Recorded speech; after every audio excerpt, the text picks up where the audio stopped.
Pemirsa, selamat datang di Java Sepekan, rangkuman berita pilihan yang merangkum peristiwa penting, aktual, dan menarik di berbagai daerah sepanjang pekan ini.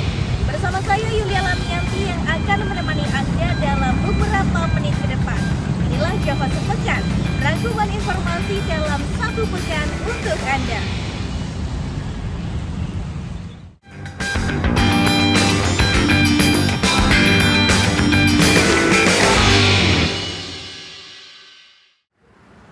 Java Sepekan kali ini kita awali dengan kabar penegakan hukum pemirsa. Komisi Pemberantasan Korupsi kembali melakukan operasi tangkap tangan yang keempat sepanjang tahun 2026. Dalam OTT kali ini, KPK mengamankan Kepala KPP Madya Banjarmasin terkait dugaan tindak pidana korupsi. Komisi Pemberantasan Korupsi (KPK) melakukan operasi tangkap tangan OTT keempat tahun 2026 di Banjarmasin, Kalimantan Selatan. Pada OTT tersebut, KPK mengamankan 3 orang yang terdiri dari 2 orang aparatur sipil negara (ASN) dan 1 pihak swasta, di mana salah satunya ialah Kepala Kantor Pelayanan Pajak KPP Madya Banjarmasin Mulyono. Ditemui di Gedung Merah Putih KPK Jakarta, Rabu 4 Februari, juru bicara KPK Budi Prasetyo mengatakan ketiganya diduga melakukan korupsi terkait restitusi pajak pertambahan nilai (PPN). Dari OTT tersebut, KPK mengamankan sejumlah barang bukti. Tim mengamankan uang tunai sejumlah sekitar 1 miliar lebih. Terkait restitusi. Ya, jadi terkait dengan restitusi PPN yang diajukan oleh pihak swasta di KPP Madya Banjarmasin untuk nilai restitusi mencapai puluhan miliar rupiah. Budi mengatakan kasus ini terungkap setelah adanya laporan dari masyarakat. KPK memiliki waktu 1 kali 24 jam untuk menentukan status dari para pihak yang ditangkap dalam OTT tersebut. Masih terkait operasi tangkap tangan pemirsa, KPK juga mengamankan seorang pegawai Bea Cukai. Menyikapi hal ini, Menteri Keuangan Purbaya Yudi Sadewa menegaskan pemerintah akan terus melakukan pembenahan internal serta memperkuat pengawasan di lingkungan kementerian. Menteri Keuangan Purbaya Yudi Sadewa buka suara terkait operasi tangkap tangan KPK terhadap pejabat Bea Cukai di Banjarmasin dan Jakarta. Ditemui di Kompleks Parlemen Jakarta pada Rabu 4 Februari, Purbaya mengatakan tidak akan ada intervensi hukum yang dilakukan oleh Kementerian Keuangan, namun pihaknya akan tetap memberi pendampingan hukum. Tapi gini, saya tidak akan melepaskan anak buah saya sendirian begitu aja kan. Akan ada pendampingan hukum dari Departemen Keuangan, tapi tidak dalam bentuk intervensi hukum. Itu kira-kira. Kita temenin aja sampai prosesnya selesai. Menkyu Purbaya menyebut penangkapan pegawai pajak oleh KPK sebagai peringatan bagi jajaran Direktorat Jenderal Pajak lainnya. Diharapkan langkah ini mendorong seluruh pegawai untuk lebih berintegritas dalam menjalankan tugasnya. Kita beralih ke Papua Pegunungan pemirsa. Dalam kurun waktu sepekan, kelompok kriminal bersenjata dilaporkan telah 3 kali melakukan aksi kekerasan di Yahukimo. Aparat keamanan kini meningkatkan pengamanan guna memberikan rasa aman bagi masyarakat sipil.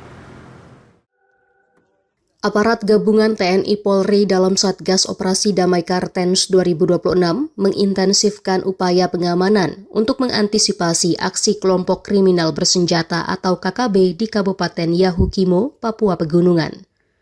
Dalam kurun waktu sepekan terakhir, KKB dilaporkan telah melakukan 3 kali aksi kekerasan.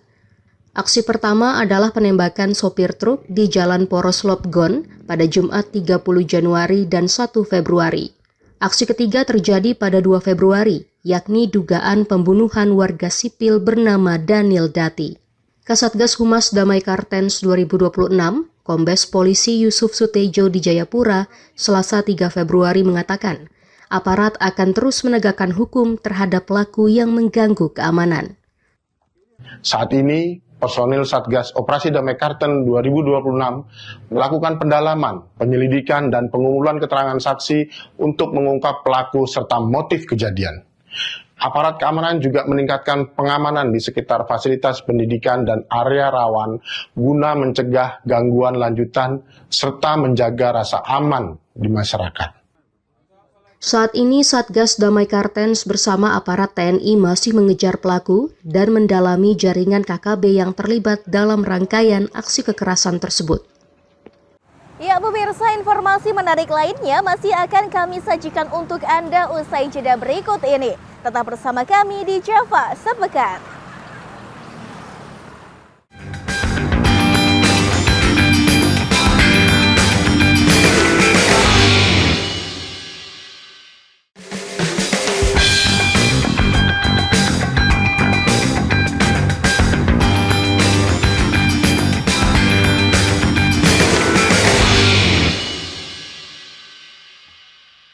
Kita beranjak ke kabar lalu lintas pemirsa. Di tengah pelaksanaan operasi Candi 2026, masyarakat diminta waspada terhadap modus tilang palsu yang kembali marak terjadi. Polisi pun memberikan edukasi agar warga tidak tertipu.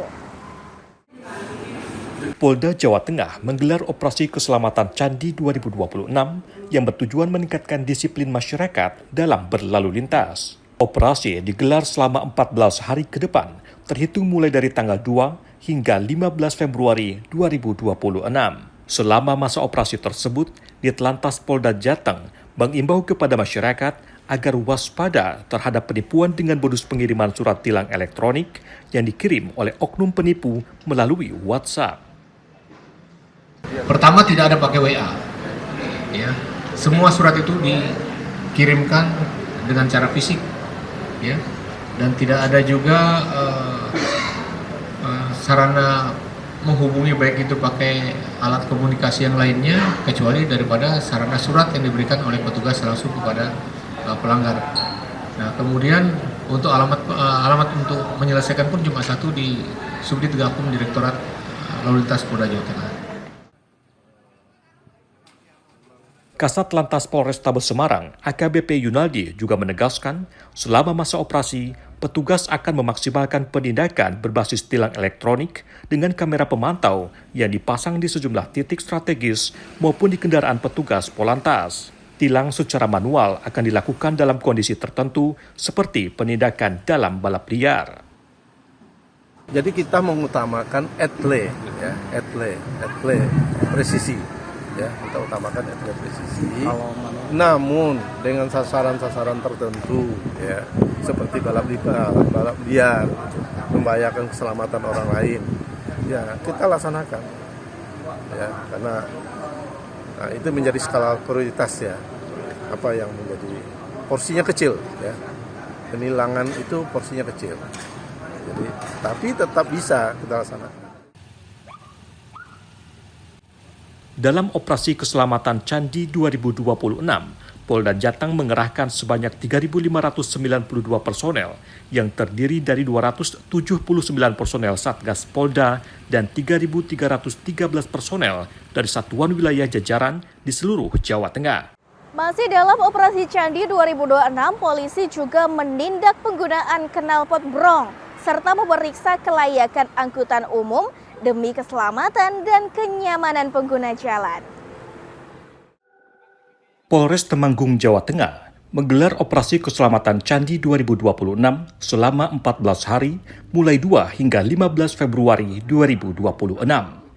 Operasi ini dilakukan untuk menekan pelanggaran dan menurunkan angka kecelakaan lalu lintas di wilayah Kabupaten Temanggung. Kepala Satuan Lalu Lintas Polres Temanggung, Yusra Medikta Mandung menegaskan, penindakan difokuskan pada knalpot brong serta kelayakan angkutan umum, termasuk truk dan kendaraan penumpang yang tidak memenuhi standar keselamatan atau tidak layak jalan. Tim gabungan melakukan pemeriksaan kendaraan di terminal dan garasi bus. Pengecekan meliputi kelengkapan surat, lampu, ban, wiper, hingga sistem pengereman. Sementara itu, kendaraan roda 2 maupun roda 4 yang masih menggunakan knalpot brong langsung dikenai penindakan tilang. Penindakan tegas juga menyasar pelaku balap liar yang dinilai membahayakan keselamatan pengguna jalan lainnya. JBC khususnya sendiri adalah untuk menurunkan angka kecelakaan lalu lintas, kemudian menurunkan angka pelanggaran, dan tentunya untuk menciptakan Kamsel Ticar Lantas yang aman, nyaman, dan juga selamat dalam rangka menjelang operasi ketupat tahun 2026.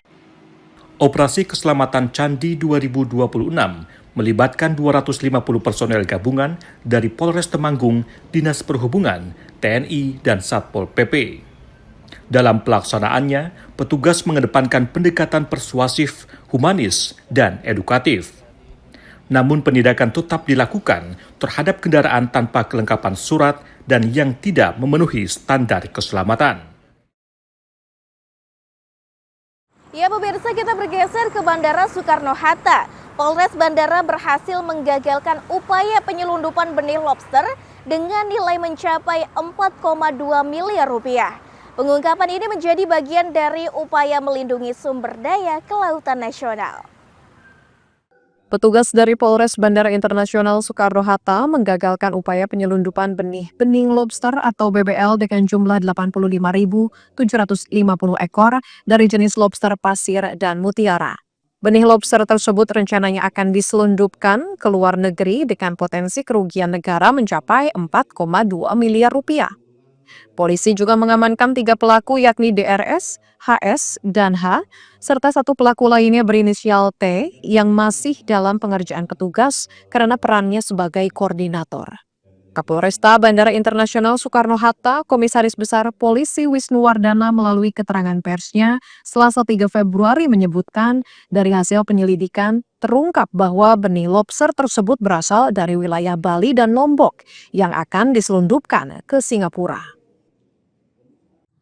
Ini tentunya menjadi satu prestasi dan kita berharap ke depannya kegiatan-kegiatan penggagalan, penyelundupan barang-barang ilegal ke luar negeri bukan hanya lobster, termasuk barang-barang yang lain, kami akan selalu bersinergi dan konsisten untuk melakukan pencegahan dan penindakan.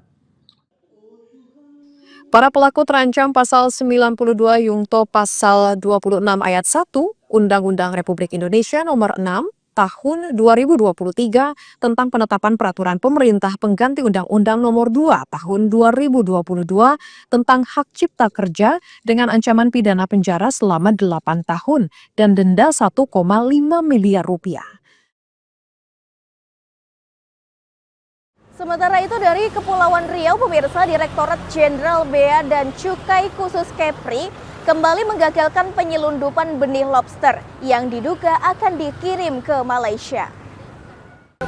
Direktorat Jenderal Bea dan Cukai DJBC khusus Kepulauan Riau bersama Kodaeral 4 Batam dan Direktorat Jenderal Pengawasan Sumber Daya Kelautan dan Perikanan PSDKP menggagalkan upaya penyelundupan 21 box benih-benih lobster ke Malaysia.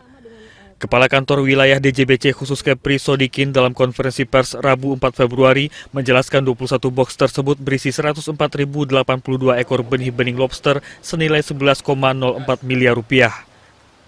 Sodikin menambahkan sebagian benih lobster akan dibudidayakan oleh Balai Perikanan Budidaya Laut BPBL Batam dan sebagian lainnya dilepas liarkan ke wilayah perairan Pulau Galang Baru.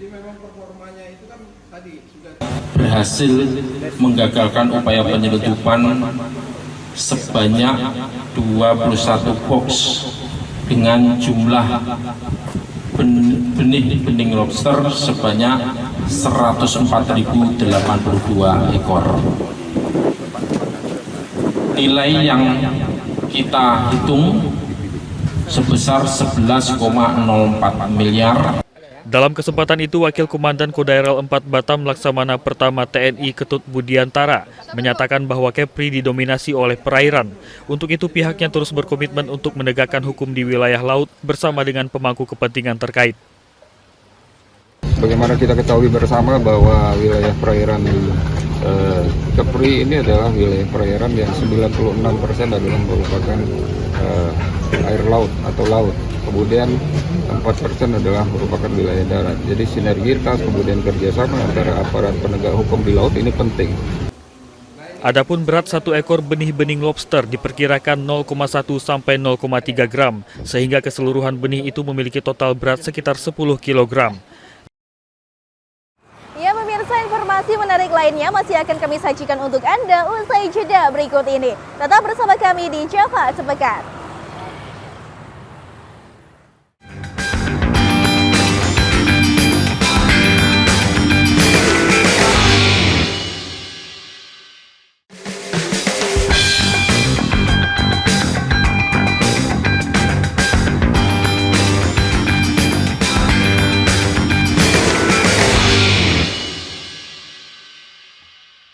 Kita lanjut ke kabar hukum, pemirsa. 3 warga negara Australia kini harus menghadapi proses hukum di Indonesia.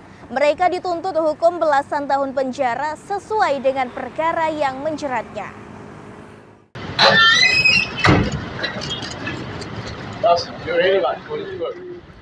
Tiga terdakwa warga negara Australia menjalani sidang pembacaan tuntutan atas kasus penembakan sesama warga Australia di Pengadilan Negeri Denpasar, Senin 2 Februari.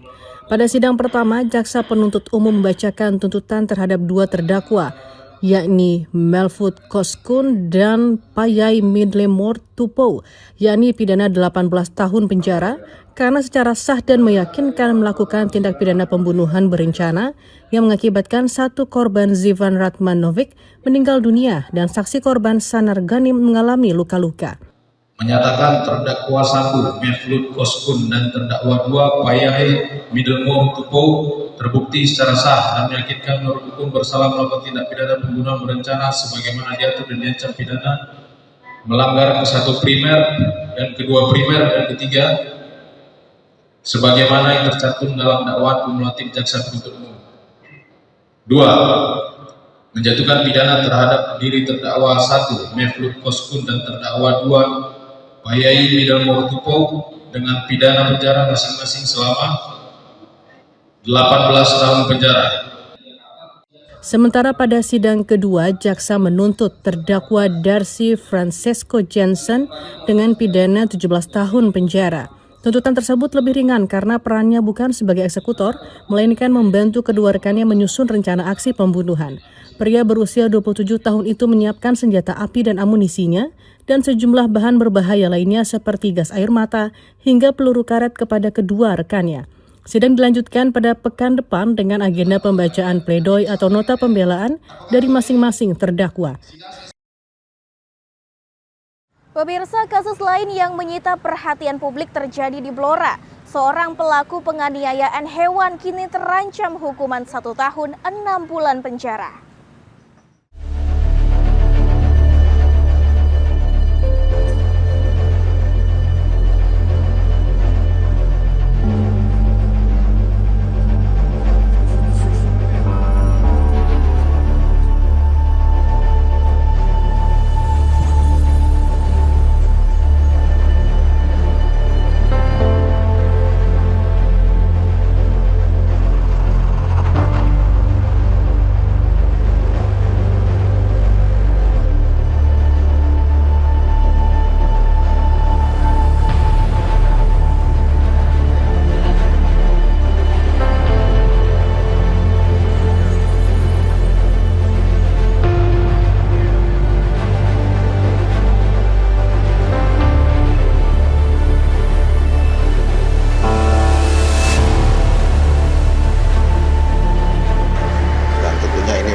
Perhatian buat kita semua dan pihak kepolisian akan melakukan penyelidikan terhadap peristiwa ini. Dan tentunya peristiwa ini terjadi di Blora dan kita meminta kepada Polres Blora untuk menindaklanjuti dari peristiwa ini. Diharapkan motivasi dari pelaku ini melakukan penganiayaan terhadap hewan tersebut dapat kita ungkap. Demikian. Dari Jawa Timur, pemirsa, banjir bandang menerjang sejumlah wilayah di Kabupaten Jember. Akibatnya rumah warga rusak dan 1 orang dilaporkan hanyut terbawa arus. Debit air Sungai Badean, Kecamatan Bangsalsari, Jember meningkat drastis secara mendadak pada Senin malam 2 Februari. Peningkatan terjadi meski tidak didahului hujan maupun angin kencang di wilayah tersebut.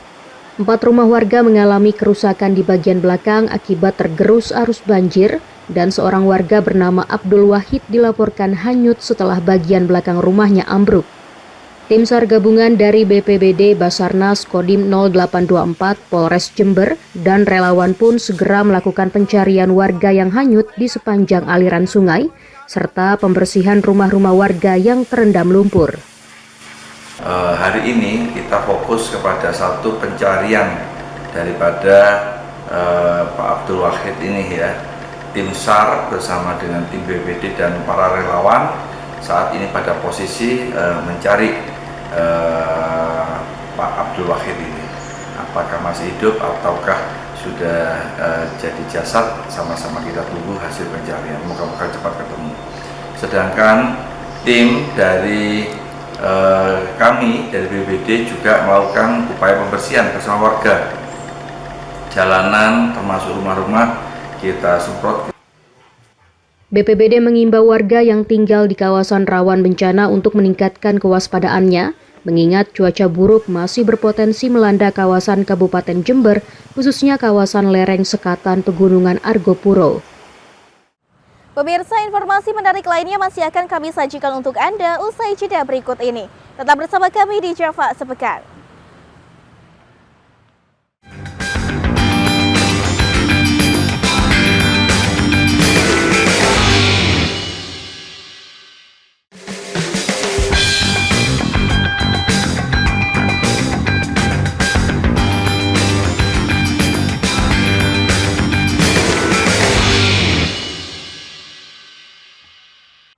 Menjelang bulan suci Ramadan, pemirsa, Bulog Sulawesi Tenggara mendorong pemerintah daerah untuk segera menggelar pasar murah guna menjaga stabilitas harga pangan.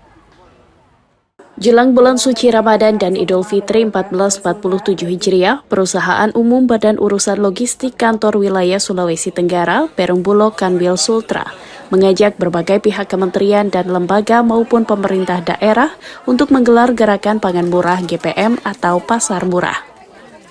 Dalam kegiatan Expo Perumahan dan UMKM sekaligus dengan Pasar Murah Kamis 5 Februari, pimpinan wilayah Perum Bulog Sulawesi Tenggara Ben-Hur Engkaimi mengatakan pihaknya sudah siap menyediakan sejumlah komoditas pangan, terutama beras, minyak goreng, dan gula pasir. Langkah ini dimaksudkan untuk membantu pemenuhan kebutuhan pokok masyarakat dengan harga terjangkau, juga menekan angka dan laju inflasi di wilayah Sulawesi Tenggara. Prinsipnya Bulog juga siap jika itu dilakukan intervensi, terutama untuk gerakan-gerakan pasar murah dan daerah. Silakan teman-teman kementerian, lembaga, instansi, dinas menyampaikan koordinasi ke Bulog dan Bulog kami siapkan. Terutama dua komoditi ya, yaitu ada beras dan minyak. Termasuk pimpinan Bulog juga akan kita berikan kita supply. Bulog menyebut stok beras di Sultra surplus dengan jumlah 76.000 ton yang tersebar di seluruh gudang penyimpanan Sulawesi Tenggara. Sementara itu, pemirsa, pemerintah pusat menyatakan telah menyiapkan langkah antisipasi. Fokus utama adalah menjaga ketersediaan stok dan menekankan lonjakan harga pangan saat Ramadan. Perubahan harga yang bergerak naik merupakan hal biasa yang terjadi menyambut datangnya Ramadan hingga menjelang Idul Fitri. Ramadan 1447 Hijriah yang sudah di depan mata disambut pemerintah dengan menyiapkan langkah antisipasi terjadinya lonjakan harga pada komoditas pangan dan barang-barang kebutuhan masyarakat. Ditemui pada Selasa 3 Februari di Istana Negara Jakarta, Menteri Sekretaris Negara Mensesnek Prasetyo Hadi menyebut fokus utama pemerintah saat ini adalah menjaga stabilitas harga dan memastikan ketersediaan bahan pokok di pasar agar tetap terjangkau oleh masyarakat. Kemarin juga kami kebetulan menghadiri rapat tim pengendali inflasi pusat yang salah satu pokok bahasanya adalah dalam rangka menghadapi bulan suci Ramadan dan persiapan Lebaran, maka ada beberapa hal yang memang sejak awal sudah coba kita antisipasi, terutama misalnya mengenai ketersediaan bahan-bahan pokok yang dibutuhkan oleh masyarakat. Seperti biasa kan menjelang bulan puasa akan meningkat kebutuhan dan sering di situ juga diikuti dengan meningkatnya harga-harga, dan inilah yang kita antisipasi. Mensesnek juga menyebut koordinasi lintas kementerian akan dikuatkan untuk memastikan jalur distribusi komoditas pangan tidak terhambat selama bulan Ramadan hingga Idul Fitri nanti. Kabar baik datang dari Madiun, pemirsa. Bulog memastikan stok beras dalam kondisi aman dan diproyeksi cukup hingga Lebaran 2026. Stok beras di 4 gudang Bulog cabang Madiun saat ini mencapai 56.000 ton setara beras, jumlah yang dinilai aman untuk kebutuhan masyarakat. Ketersediaan ini penting untuk mengantisipasi lonjakan permintaan selama bulan Ramadan dan Idul Fitri. Kepala Bulog cabang Madiun Agung Saryanto pada Rabu 4 Februari mengatakan, selain stok beras, pihaknya juga memiliki stok minyak kita yang cukup untuk menjaga stabilitas harga dan menekan inflasi. Alhamdulillah stok beras Kantor Cabang Madiun sampai dengan hari ini adalah 56.000 ton. Ini sangat cukup sekali, meskipun nanti ada perintah untuk penyaluran bantuan pangan maupun SPHP lagi, kita juga siap. Ini kalau kita hitung ya estimasi mungkin untuk 2 tahun saja cukup apabila ini bisa dikeluarkan ya. Dan selain beras, kami saat ini juga sudah mendapatkan minyak kita dari DMO, itu adalah stoknya saat ini sekitar 700.000 liter. Bulog cabang Madiun ditargetkan mampu menyerap beras petani lokal di wilayah kerjanya mencapai 77.259 ton beras pada tahun 2026. Hingga awal Februari 2026, penyerapan beras petani telah mencapai 4.293 ton beras atau sekitar 5,56%. Di Temanggung, pemirsa, ketersediaan pupuk subsidi dilaporkan surplus. Jumlahnya mencapai 2.194 ton sehingga musim tanam tahun 2026 dinilai aman. Cadangan pupuk bersubsidi di Kabupaten Temanggung saat ini tercatat mencapai 26.000 ton pupuk urea dan NPK. Jumlah ini dinilai cukup untuk memenuhi kebutuhan petani selama musim tanam 2026. Perwakilan Pupuk Indonesia Kabupaten Temanggung Subarkah mengatakan kebutuhan pupuk subsidi tahun ini adalah sebanyak 7.306 ton jenis urea dan sebanyak 16.500 ton pupuk NPK. Dari jumlah tersebut, stok yang tersedia saat ini tercatat surplus sekitar 2.194 ton atau setara 9,2%. Kami serapan pupuk di Januari justru malah tertinggi. Januari 2006 tertinggi dari beberapa tahun belakang. Berapa Pak penyerapan? Sekarang penyerapan di Januari sudah tercapai 1,6 ton Pak, 1.600 ton. Artinya itu tertinggi dari tahun-tahun sebelumnya. Penyaluran akan dilakukan melalui kios pupuk lengkap agar pupuk bersubsidi sampai ke tangan petani yang membutuhkan, sehingga target produktivitas pertanian tercapai. Dari Temanggung, pemirsa, ribuan hektar lahan dinilai memiliki potensi besar untuk dikembangkan sebagai sentra bawang merah. Bupati Temanggung Agus Setiawan bersama petani melakukan penanaman serentak bawang merah di Kecamatan Kedung pada Kamis 5 Februari. Menurut Bupati, di Temanggung ada 2.500 hektar lahan pertanian di lereng Gunung Perahu, Sindoro, dan Sumbing yang cocok untuk budidaya bawang merah. Ketinggian tanah yang di atas 700 meter di atas permukaan laut akan mendukung bawang merah tumbuh subur dan dapat menghasilkan panen sebesar 10 hingga 12 ton per hektarnya. Bupati optimis dengan potensi yang ada, tanaman bawang merah akan memberikan keuntungan besar bagi petani karena permintaan pasar yang terus meningkat dan masa tanam relatif singkat, yakni 2,5 bulan.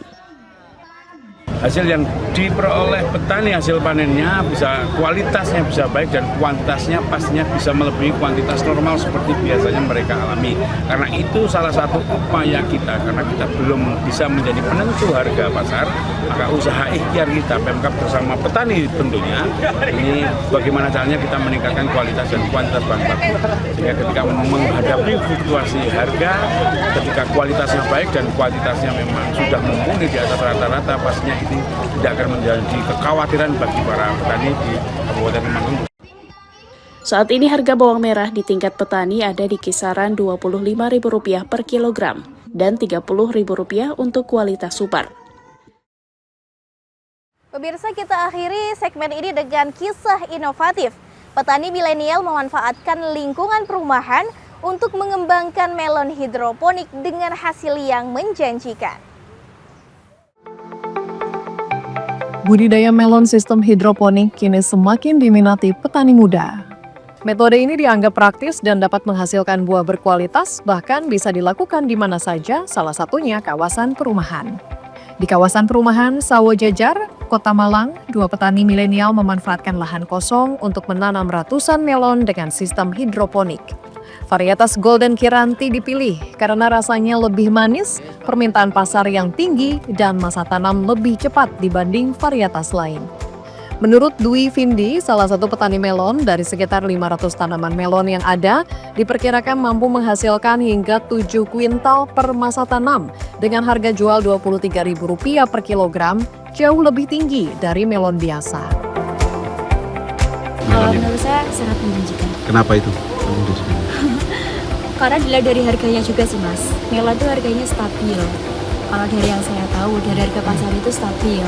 Tidak seperti kayak tanaman seperti cabai atau tomat yang harganya kan ada naik turunnya. Kalau melon itu stabil. Kalau harganya sendiri berapa mbak? Harganya bervariasi. Kalau ini untuk varietas Golden Kiranti, kalau untuk petik buah dari kami itu Rp23.000 per kilo. Satu buah itu bisa mencapai lebih dari 1,5. Pemerintah Kota Malang mendorong para petani muda untuk mengembangkan pertanian khususnya di wilayah perkotaan. Hingga Januari 2026, Pemkot Malang mencatat terdapat 115 kelompok urban farming yang berbudidaya tanaman dengan sistem hidroponik. Kelompok urban farming yang ada di Kota Malang sudah sekitar 115 kelompok yang biasanya kegiatan budidayanya dengan cara hidroponik maupun kolam ikan terpal dan budidaya ikan dalam ember.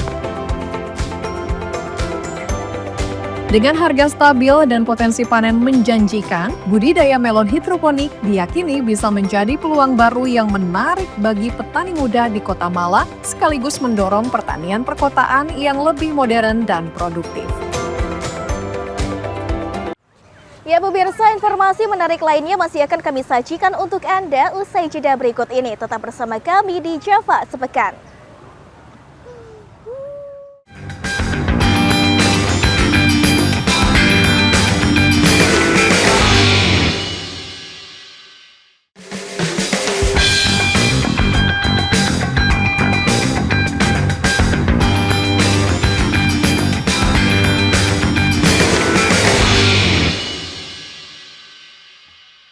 Beralih ke informasi selanjutnya pemirsa, di tengah bencana Malala, kopi Tongkui tetap bertahan dan menjadi simbol ketangguhan warga setempat.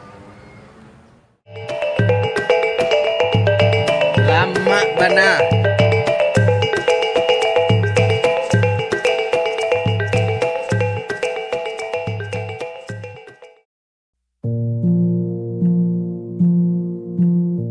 Banjir bandang yang melanda Kecamatan Malalak, Kabupaten Agam, Sumatera Barat pada akhir November 2025 tidak saja meluluhlantakkan daerah itu, tetapi juga menyebabkan korban jiwa. Upaya pemulihan kondisi infrastruktur jalan dan jembatan terdampak bencana terus digencarkan oleh pemerintah agar sektor ekonomi kembali bangkit. Kondisi ini membawa harapan besar bagi masyarakat untuk kembali bangkit, memulai sejumlah usaha yang sebelumnya ditutup akibat bencana alam yang terjadi.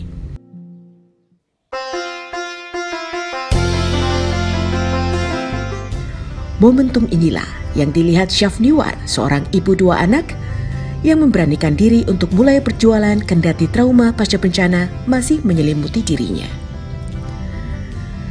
Sempat tertimbun material longsor setinggi 2 meter di rumah yang sekaligus warung yang berdiri di antara kilometer 74 hingga 80 itu, Syafniwar kembali merintis usaha kopi Tungkuik yang telah dimulainya sejak tahun 2011. Kendati tidak tahu hingga kapan akses jalan alternatif itu akan pulih, namun bagi dirinya, menghidupkan kembali kuliner tersebut menjadi sinyal agar pelanggan setianya tetap bisa datang untuk menikmati kopi buatannya. Minuman ikonis yang banyak dicari oleh para wisatawan saat melintasi jalan Padang Bukit Tinggi via Malalak itu sejatinya tidak jauh berbeda dengan minuman kopi susu umumnya. Perbedaannya terletak pada campuran kopi, cara penyajian, dan cara meminum kopi tungkuik. Di mana kopi tungkuik dibuat dari kopi jenis Arabica yang disangrai dan digiling kasar bersama beras ketan hitam. Kopi dicampur dengan susu kental manis yang kemudian diseduh dengan air panas yang mendidih. Sebelum disajikan kepada pelanggan, kopi ditutup menggunakan tadah yang kemudian posisi gelasnya dibalik. Untuk meminum sajian kopi tungkuik, pelanggan cukup meniup pinggiran gelas, maka kopi yang terperangkap akan keluar perlahan dan siap untuk diminum. Chef Niwar menyebut ide kopi tungkuik didapatnya dari sang adik yang lama tinggal di Provinsi Aceh. Setidaknya sebelum bencana alam melanda wilayah itu, dirinya bisa menghabiskan hingga 500 kg kopi per bulan dengan harga jual 12 hingga 13 ribu rupiah per gelas. Dah dua awak sih. Ibu, apa inspirasi ibu sampai bisa buat kopi tungkuik itu? Tapi dulu kan ada adik awak kan di Aceh. Oh, dari dia Aceh tadi. Aceh. Jadi kopi orang kan ada di situ, kopi tubruk kan kopi kasar, kopi gayo. Jadi nampaknya kopi orang kan pakai sariangan, dimasak kan di sariang. Jadi dia awak daripada kayak itu repot, kita cibolo lah ide batungkuik-tungkuikan ke bawah. Alhamdulillah berhasil sampai saat ini. Rasa unik yang timbul dari kopi yang terperangkap lama di dalam gelas menciptakan basis pelanggan setia bagi penikmatnya. Seorang mahasiswa Universitas Pajajaran asal Kota Bukit Tinggi, Farhan, mengaku telah menjadi pelanggan kopi tungkuik Chef Niwar sejak SMA. Tiap libur biasanya sering mampir ke sini. Biasanya kan dulu warungnya di sana tuh. Nah, kebetulan tadi karena lihat udah kena istilahnya galodo lah, ya longsor, bisa pindah ke sini. Nah, buat rasanya sendiri tuh unik sih bang, kayak karena dari ada beras pului ya, beras pului sama arang gitu. Jadi agak-agak rasa smoky gitu. Terus kayak kopinya juga enak, kopi susunya. Kalau sering kesini sering beli kopi susunya sih. Farhan menyebut cita rasa yang khas dan cara minum yang unik membuat kopi tungkuik layak mendapatkan nilai 9 dari 10. Bahkan, Farhan sering merekomendasikan minuman itu kepada teman-teman kuliahnya di Bandung sebagai daftar kuliner yang wajib dicoba jika berkunjung ke Sumatera Barat. Dari Kota Bogor, pemirsa, Jas Hujan hadir sebagai daya tarik wisata baru, memadukan alunan musik dengan suasana sejuk Kota Hujan.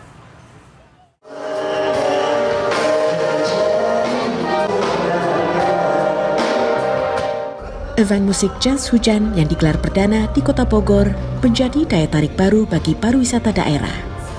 Kegiatan ini tidak hanya menyajikan hiburan musik, namun juga menghadirkan ruang kreatif bagi musisi jazz lokal. Ketua penyelenggara Jas Hujan, Dina Fajrina, pada Sabtu 31 Januari mengatakan, Jas Hujan merupakan inisiasi Wali Kota Bogor yang diharapkan menjadi event ikonis. Menurutnya, antusiasme masyarakat terlihat dari kehadiran penonton yang tidak hanya datang dari dalam kota, namun juga dari luar daerah. Pada penyelenggaraan perdana ini, jumlah penonton dibatasi 200 orang, namun seluruh tiket tercatat habis terjual.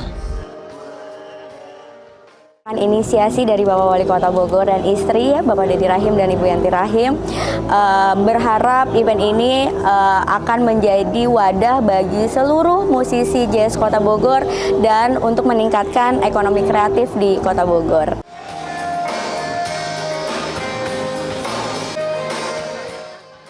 Sementara itu, Kepala Dinas Pariwisata dan Kebudayaan Kota Bogor, Firdaus, mengungkapkan event Jas Hujan akan masuk dalam kalender resmi kegiatan daerah.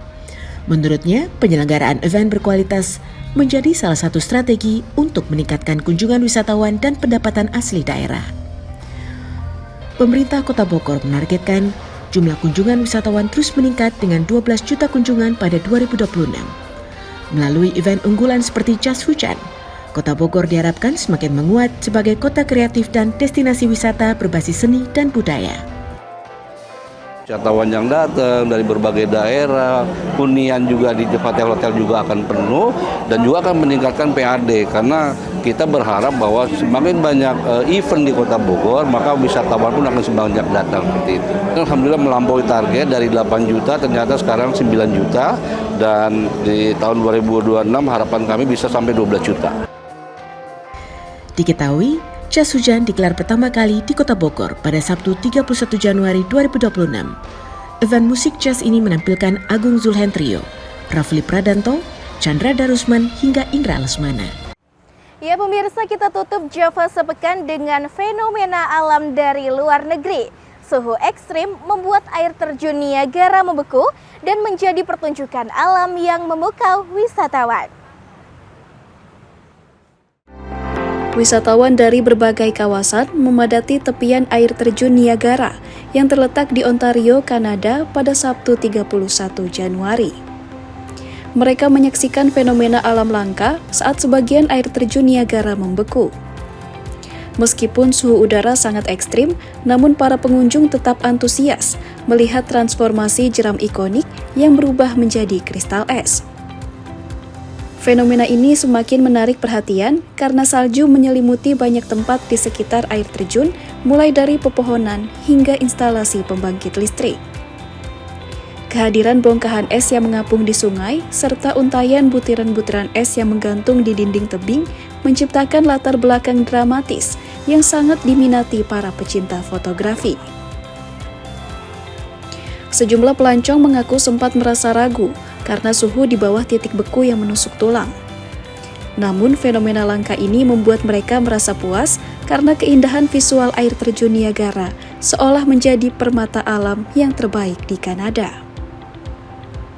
Pembenahan akses dan daya tarik visual membuat Niagara sukses menyuguhkan pengalaman luar biasa bagi siapa saja yang berani menerjang cuaca dingin. Pemirsa, demikian rangkaian berita hari ini. Terus ikuti perkembangan berita terkini dan terpercaya hanya di Java Sepekan. Saya Yulia Lanianti dan segenap tim redaksi yang bertugas pamit undur diri. Sampai jumpa dan selamat beraktivitas kembali.